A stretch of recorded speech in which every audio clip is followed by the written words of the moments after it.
नमस्ते दोस्तों, आपका द मोटिवेट स्टोरी पर स्वागत है। क्या आपने कभी सोचा है कि आपकी सबसे बड़ी कमजोरी ही आपकी सबसे बड़ी ताकत बन सकती है? क्या आप जानते हैं कि हर हार एक नई जीत का दरवाजा खोलती है? क्या आपके भीतर वो आग है जो दुनिया बदलने का दम रखती है?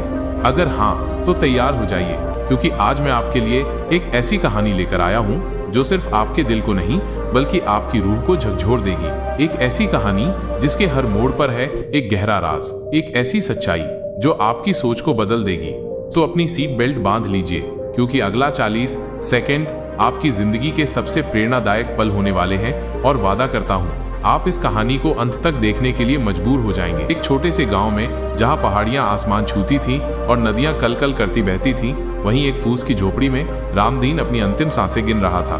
गांव के लोग उसे अकेला रामदीन कहते थे, क्योंकि उसका कोई परिवार नहीं था और वो हमेशा अपनी धुन में रहता था। उसकी झोपड़ी में सिवाय कुछ पुराने बर्तनों और एक फटी हुई चारपाई के कुछ भी न था।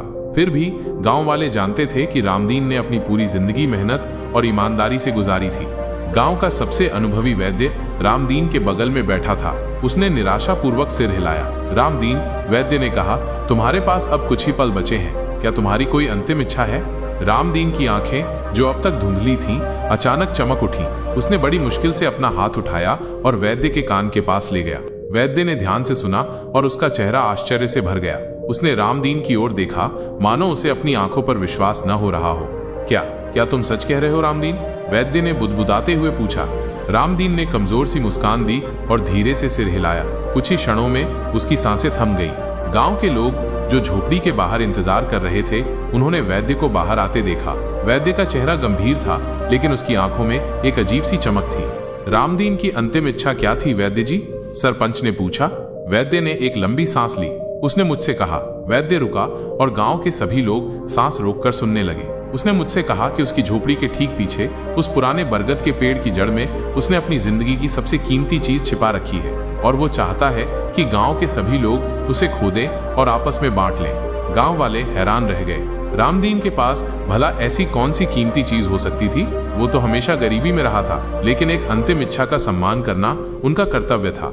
अगले ही दिन गांव के सभी लोग फावड़े और कुदाल लेकर बरगद के पेड़ के पास जमा हो गए। सूरज की किरणें पत्तों से छनकर नीचे आ रही थीं और हवा में एक अजीब सा उत्साह था। खोदने का काम शुरू हुआ। मिट्टी उड़ने लगी और हर कोई बेसब्री से उस रहस्यमय खजाने का इंतजार कर रहा था। घंटे बीतते गए, लेकिन उन्हें कुछ नहीं मिला। लोगों के चेहरे पर निराशा झलकने लगी। ये तो बस रामदीन का कोई मजाक था, एक आदमी ने बुदबुदाया। लेकिन वैद्य ने उन्हें दिलासा दिया। नहीं, उसने कहा, रामदीन ऐसा नहीं था। वो हमेशा सच्चा था। शायद हमें और गहराई तक खोदना होगा। और उन्होंने खोदना जारी रखा। सूरज ढलने लगा और परछाइयां लंबी होने लगीं। लोग थकने लगे थे, लेकिन एक उम्मीद अभी भी बाकी थी। तभी किसी के फावड़े से कुछ टकराने की आवाज आई। कुछ है, एक औरत चिल्लाई। सभी उस जगह की ओर दौड़े। उन्होंने और मिट्टी हटाई और जो कुछ उन्होंने देखा उसने सभी को अचंभित कर दिया। वहां एक पुराना जंग लगा हुआ लोहे का संदूक था। सभी की आंखें चमक उठी।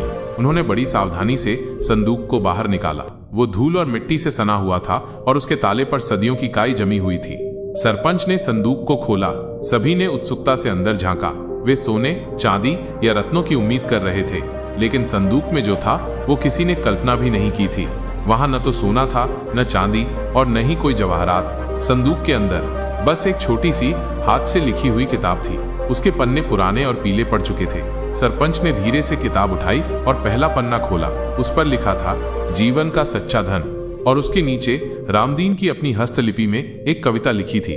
सोना चांदी धूल समान, जो मेहनत से कमाए सम्मान। बांटो ज्ञान, बो उम्मीद, यही सच्चा धन, यही सच्ची जीत। गांव वाले एक दूसरे को देखने लगे। कुछ देर सन्नाटा रहा, फिर अचानक एक हल्की मुस्कान एक चेहरे से दूसरे चेहरे पर फैलने लगी। उन्हें समझ आ गया था, रामदीन ने उन्हें कोई भौतिक धन नहीं बल्कि एक अमूल्य पाठ दिया था। उस दिन से गांव के लोगों ने रामदीन की अंतिम इच्छा को सचमुच पूरा किया।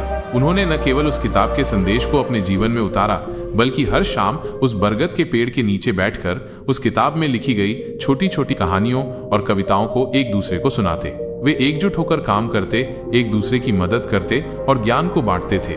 और हाँ, उस किताब के सबसे आखिरी पन्ने पर रामदीन ने एक और संदेश लिखा था, जिसे आज तक कोई नहीं जानता सिवाय वैद्य के जिसने अपनी मृत्यु से पहले अपने बेटे को वो रहस्य बताया था। क्या आप ऐसी कहानियों की तलाश में हैं जो आपके अंदर एक नई ऊर्जा भर दें और आपको जीवन को एक सकारात्मक नजरिए से देखने में मदद करें? तो फिर द मोटिवेट स्टोरी आपका इंतजार कर रहा है। हमारे साथ जुड़ें और प्रेरणा के इस सफर का हिस्सा बनें। अभी सब्सक्राइब करें और सकारात्मक बदलाव महसूस करें।